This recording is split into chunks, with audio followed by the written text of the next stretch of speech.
নমস্কার, আজ আমরা চলে এসেছি লাহিড়ী বাবা আশ্রম বা আধারালয়ে। লাহিড়ী বাবার আশ্রমটি ব্যান্ডেলে নেমে ওখান থেকে টোটো করে যেতে হয়।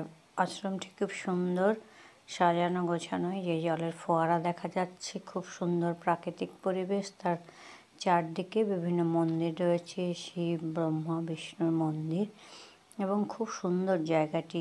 সর্বধর্মের সমন্বয় দেখা যাচ্ছে, যে একদিকে শ্রীকৃষ্ণের মূর্তি রয়েছে, অন্যদিকে জিসাস ক্রাইস্টের মূর্তি রয়েছে, মা দুর্গার মূর্তি রয়েছে, এবং খুব সুন্দর প্রাকৃতিক পরিবেশে এই আশ্রমটি। খুব নিরিবিলি জায়গা, একদিনে গিয়ে ঘুরে আসার জন্য জায়গাটি খুবই সুন্দর। এখানে মা জগদ্ধাত্রী দেবীর মূর্তি রয়েছে, ওই মন্দিরটি দেখা যাচ্ছে এখান দিয়ে গিয়েই লাহিড়ী বাবার আশ্রম। এই আশ্রমের টি খুবই সুন্দর। এখানে রয়েছে, এই যে দেখা যাচ্ছে যে জগদ্ধাত্রী দেবীর মূর্তি রয়েছে, মা জগদ্ধাত্রী সবার মঙ্গল করো মা।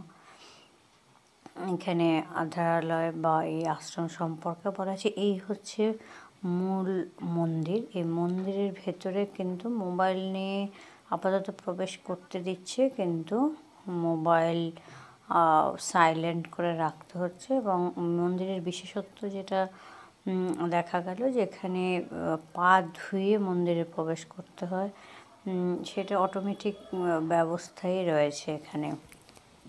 আর রয়েছে এই যে দেখা যাচ্ছে খুব সুন্দর মন্দিরটি, এবং মন্দিরে প্রবেশ করার জন্য মাথায় কাপড় দেওয়া কিন্তু খুব জরুরি। সবাই মাথা ঢেকে মন্দিরের ভিতর প্রবেশ করছে। মন্দিরের ভেতরে ফটো তোলা নিষিদ্ধ, তাই বাইরে থেকে সবাই ফটো তুলছে মন্দিরের সুন্দর ছবিটি তুলে ধরার জন্য। মন্দিরের ভেতরে রয়েছে ব্রহ্মা, বিষ্ণু, মা কালী, শ্রীকৃষ্ণ সবার মূর্তি রয়েছে, এবং